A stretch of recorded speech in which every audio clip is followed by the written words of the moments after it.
I feel weirded out ever since that episode of Sonic Boom, but I'll have it to describe what I've witnessed about 4 weeks ago.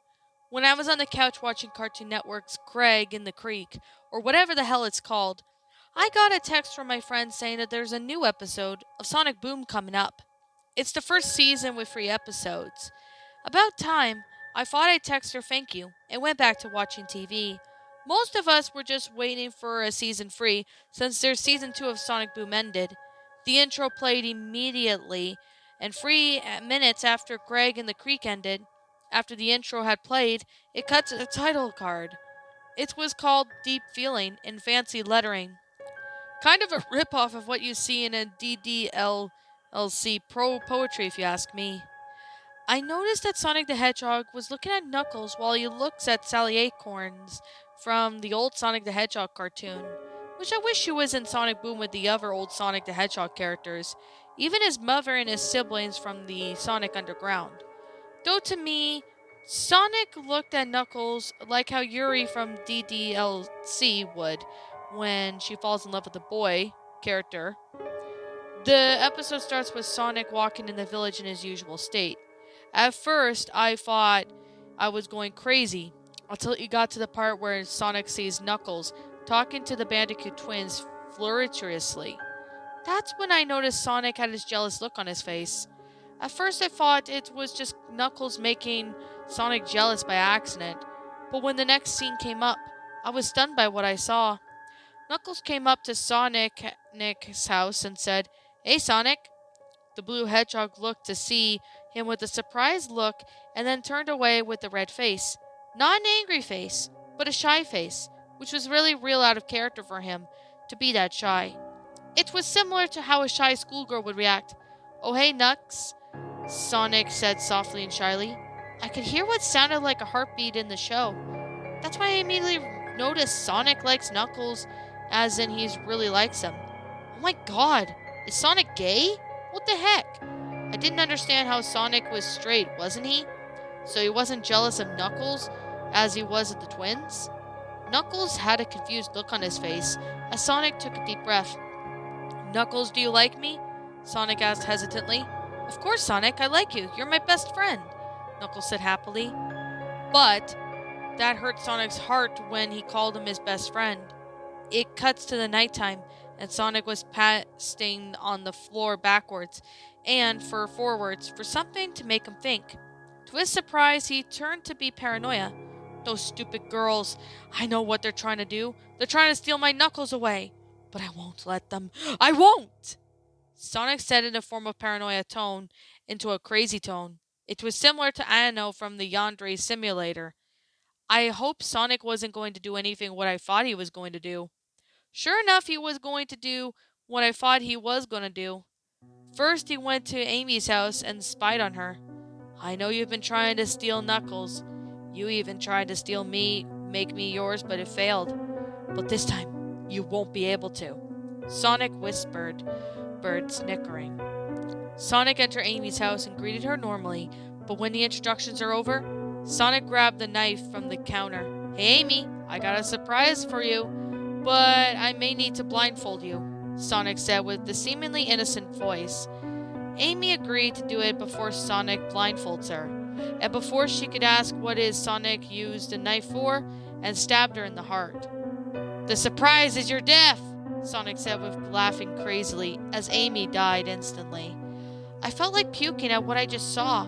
I'm going to have to tell you of what happened because I don't want anyone getting sick to their stomachs. Sonic shot the Bandicoot twins, chopped up sticks off with the axe clean. He surprisingly killed Eggman with his own lasers, to which it was good riddance to him. But to Sonic, he would be just in the way. And then he killed, shockingly and surprisingly, Rouge the Bat, which was surprising since she wasn't in the show yet. I love Rouge as she was one of my favorite characters for good reasons. It then cut to 3 weeks after the murders of the 5 girls and Eggman. Knuckles was bored since 3 weeks went by. Sonic walked up and he sighed happily. "Hey, Nux," Sonic said shyly again. "Oh, hey, Sonic," Knuckles said in a bored tone. "Something bothering you?" Sonic asked, concerned. I've been bored since the girls and Eggman were murdered, Knuckles said in a bored tone as he sighed. Well, Knuckles, I want to ask one more time. Do you like me? Sonic asked in a shyly voice. And then again, and it was the same question that Sonic had asked earlier. Of course I do, Sonic. I do like you, Knuckles replied, not paying attention to what he was saying. That was when Sonic let out a yay before he jumped onto Knuckles and wrapped his arms around his neck and instantly kissed him. The picture of Sonic kissing Knuckles had a surprised look on his face, and right there, before a message popped up and said, Happy Gay Pride Month.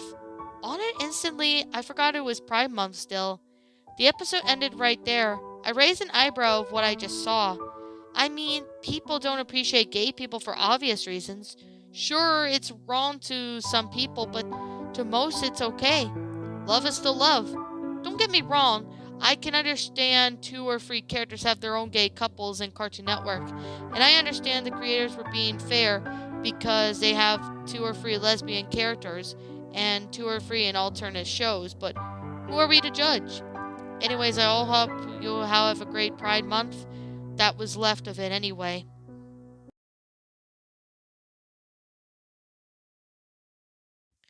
Well, my pretties, that was Sonic Boom Lost Episode Deep Feeling.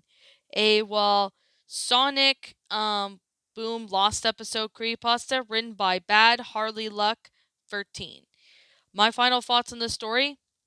Well, I can definitely say this one was a bit confusing. To see Sonic sitting there and killing the girls because he likes Knuckles and that. But this honestly was actually not a bad episode. I thought this one was a pretty good one. I see this as more of a feels pasta, but this one is definitely a really good story. I honestly really have to say that this one honestly I have no problem with people who are gay or lesbian or bi because I know a few people on my channel who are gay, like Zach and Steve. They're both gay, but there's personally nothing wrong with that. I personally support people if they're gay, bi, lesbian, etc. However, I am saying this right now that you don't normally see TV shows, having, talking about people who are gay or lesbian or that. Well, with the exception being the Loud House, because in the Loud House, Luna as well as her girlfriend Sam, they're both bisexual. Well, I know Luna is, but I don't know if I'm not really sure if Sam is or not. I will have to look into that. But most TV shows don't really portray this kind of thing, with Sonic and Knuckles being shipped together, in a gay way. Because if you remember, there was this episode of Arthur that it was aired a long time ago, which was the gay wedding episode, basically, where Mr. Ratburn, is revealed to be gay and he gets married to someone named Patrick who's gay as well.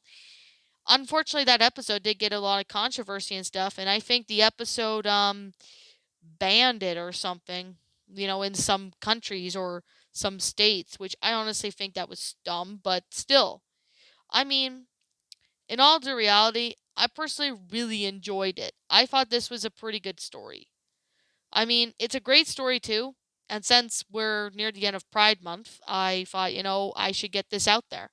So, Bad Harley Luck, thank you so much for, you know, thank you for letting me read this story. I've been saving this for Pride Month for that, so there's definitely that. Anyways, with that being said, and that being the case, I personally really enjoyed this story. I thought it was a really nice one.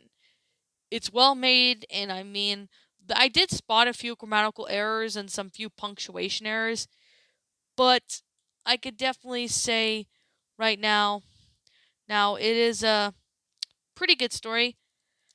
So, yeah. Anyways, I will leave a link in the description down below for any of you guys who want to go check out this story. And yeah, and with that being said, that being the case, since this is a pretty nice feels pasta, I'm just gonna leave a link in the description down below for this story for any of you guys who are curious. So, okay. I guess with that being the case and with that being said, what what do you guys think of this story? Let me know what you think in the comments below. Do you like it? Do you not like it? Let me know what you think. Also, I am going to sit here and say right now that this is just simply my own personal opinion. If you disagree with me, that's fine too. We're all entitled to our own opinions in regards to these stories. This is just simply my own personal thoughts. I give this story a 10 out of 10. I thought it was a really nice, well-made feels pasta. Well, I know it's a creamy pasta, but I find this to be more of a feels pasta at the same time. That's just me, but I guess it kind of depends on how you look at things. So, I guess with that being said, and that being the case, let me know what you all think about this story in the comments below. And as always, I am the Lion Queen. I want to thank you so much for watching today's video. If you're new to my channel, be sure to leave a like, comment, and subscribe if you're new. Ring the bell for notifications to when it uploads. That way you guys will not miss an upload. And as always, I will be seeing you in the next video. Be sure to leave a follow on my DeviantArt page as well as my Twitter, as links to those will be in the About page section. And as always, I am going to say right now, and I'm going to be brutally honest, is let me know what you think, and be sure to subscribe to my backup channel known as Miss Dark Shigo. Links to that account, that channel that I do run, as well as my Twitter and DeviantArt, will also all be located in the About page section of this channel. So as always, I'm going to sit here and say right now that I'll be seeing you guys all in the next video. Peace out, and like always, please roll the outro, because I'm out.